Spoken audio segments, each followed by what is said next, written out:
goes Turner on a ground ball that ricochets up the middle and through. Turner will end up at third. He's headed home. Trey Turner.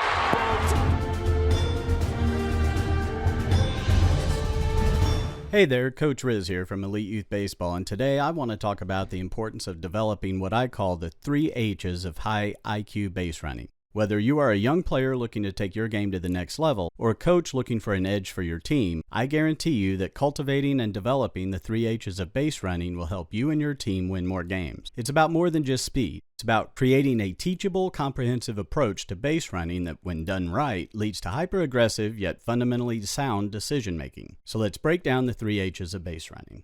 The first H is all about developing good base running habits. It's not enough to rely solely on your natural speed and instinct. You need to cultivate habits that will consistently lead to success on the base paths. Building these habits in a team or player takes discipline and repetition. Leave a comment if you're interested in a PDF of a base running practice plan, and I'll add it to the description if there's enough interest. So what are some habits we should be developing as players or coaches? Well, one of the most critical habits I like to focus on is, as I like to tell my team, always run full speed until the defense makes you stop. 1-0 pitch.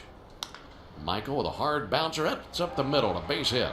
Just past the outstretched arm of Luis Rizz. He's in for second base. Here comes a hustling Michael Harris. How about that? Hustle double for Harris. Right out of the box, he is running as hard as he can. Watch Freddie Freeman in this example. Freeman, who by no means is known for his speed on the base pass, successfully stretches this routine single into a double because he has created the habit of approaching every ball he hits to the outfield as if it is a double, until the defense proves otherwise. Freeman is only successful here because he has created the habit of running full speed and not breaking stride until the defense stops him. This helps not only the team, but also helps Freeman himself by increasing his personal stat line as well. Other habits I recommend to teams and players are: base runners should check infielders and outfielders' positioning on the field between each pitch. This will help the player get better jumps on balls that are hit, as well as avoid being doubled up on line drives. Run hard and sliding into a base anytime the base runner can't see the baseball. Rule number 1 of base running is find the baseball. However, sometimes the ball is behind the runner. In those cases, the base runner needs to get into the habit of sliding into the base. It's quicker and safer than trying to rapidly slow down while standing, and this will ensure you never get deked by an infielder. This leads to the last habit I want to talk about, and that is anticipating errors before they happen. Oftentimes, when the defense makes errors, they leave gaps on the field that can be exploited. Learning to recognize where these trouble areas are, as well as when defensive players are not in their proper positions, will allow aggressive base runners to exploit those mistakes to their fullest. Base running is not just about running blindly, it's about being one step ahead of the defense. By studying the game situations, knowing the tendencies of the opposing team, and being aware of the strength and weaknesses of individual players, you can position yourself to make smart, calculated, almost instantaneous decisions. Whether it's taking an extra base on a throw to the wrong base from the outfield or reacting quickly to an error by an infielder, the habit of anticipating plays can give you or your team a significant advantage on the base paths. To solidify these habits, it's crucial to practice them. Set aside dedicated time during practice sessions to focus on base running drills and simulations. Remember, habits are not formed overnight. It takes time and repetition to ingrain them into your game, but by committing to developing good base running habits, you will give yourself a significant advantage on the base pass.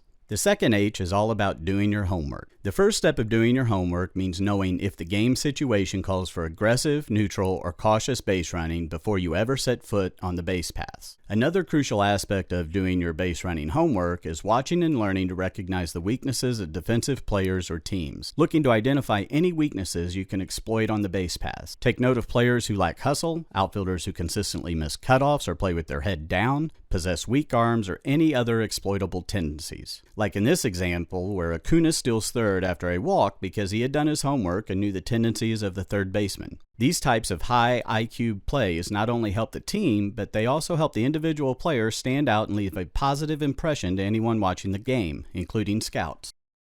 To do your homework effectively, you must be an active observer and thinker during the game. Take mental notes, analyze the situations, and constantly ask yourself, how can I exploit the defense's weaknesses? The last H is hustle. It takes no talent to hustle, it's a decision.